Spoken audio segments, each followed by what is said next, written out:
Auto డ్రైవర్గా బతుకుబండి లాగాడు. ఇద్దరు ఆడపిల్లలకు పెళ్లిళ్లు చేసి తండ్రిగా బాధ్యతలు నెరవేర్చాడు. జీవిత చరమాంకంలో అనారోగ్యం పాలవడంతో ఆడపిల్లలు ఆసుపత్రులకు తిప్పారు.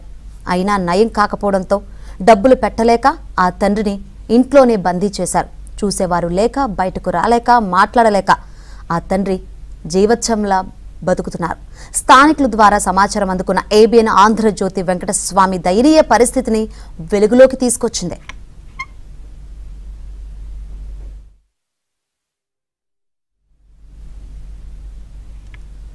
దీనికి సంబంధించి మరింత సమాచారం మా ప్రతినిధి ప్రసాద్ అందిస్తారు. ఆటో డ్రైవర్గా జీవనం సాగించిన వెంకటస్వామి తన ఇద్దరు ఆడపిల్లలకు పెళ్లిళ్ళు చేసి బాధ్యతలు తీర్చాడు. అయితే ఆ వయసు మీద పడే కొద్దీ అతని మైండ్ చెల్లించడం, ఆ ఆలోచన గుర్తు రావడంతో అతను కొంతకాలంగా అనారోగ్యానికి గురయ్యాడు. ఈ నేపథ్యంలో అతన్ని సాకాల్సిన ఇద్దరు బిడ్డలు కూడా ఆ ఆడపిల్లలు అత్తగారింటికి పరిమితం అయిపోయారు. దీంతో ఒంటరిగా ఉంటున్న అతను గత కొంతకాలంగా ఇంట్లో ఆ పిచ్చివాడిలాగా ఉన్న పరిస్థితి. మొత్తం ఇంట్లో అంతా కూడా చాలా దయనీయంగా ఉంది పరిస్థితి. ఇక్కడ విజయవాడ గుణదల ప్రాంతంలో నివాసం ఉన్న వెంకటస్వామికి ఇద్దరు ఆడపిల్లలు.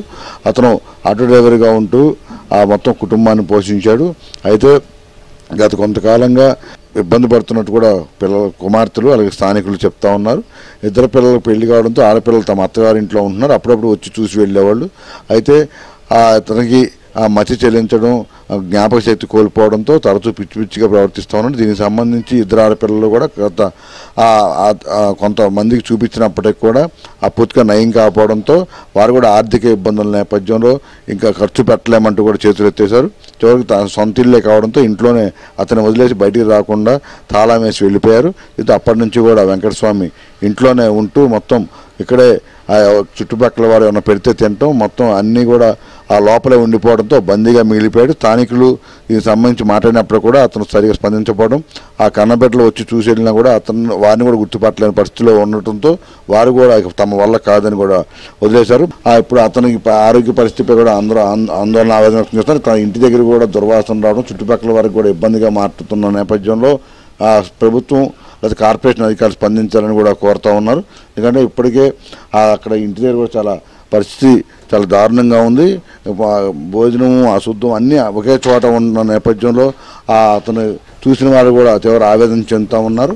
ఇక స్థానికులు కూడా రోజు దుర్వాసన రావడంతో అతని పరిస్థితిపై కూడా ఆవేదన, ఆందోళన వ్యక్తం చేస్తున్నారు. దీనికి సంబంధించి ఆడపిల్లలు కూడా తరచూ రాలేకపోవడం, ఆ వచ్చిన కూడా పట్టించుకోకపోవడంతో ఇప్పుడు అతని పరిస్థితి ఏంటనేది కూడా ప్రశ్నార్థకంగా మారింది. దీనికి సంబంధించి ప్రభుత్వం కానీ కార్పొరేషన్ అధికారులు కానీ స్పందించి అతన్ని ఆ చికిత్స కోసం ఏమన్నా ఈ ఆసుపత్రిలో జాయిన్ చేయడం కానీ, లేకపోతే మానసిక వైద్యశాలలో కావచ్చు, లేకపోతే వృద్ధాశ్రమంలో కానీ జాయిన్ చేసి అతని ప్రాణం కాపాడాలని అయితే స్థానికులు కోరుతున్న పరిస్థితి. అయితే దీనికి సంబంధించి స్పందించేందుకు కుమార్తెలు కావచ్చు, బంధువులు కూడా నిరాకరిస్తున్న పరిస్థితి. ఏదైనా కూడా వెంకటస్వామి దయనీయ పరిస్థితి చూసి అందరూ కూడా కలిసివేస్తుందని కూడా చెప్తా ఉన్నారు.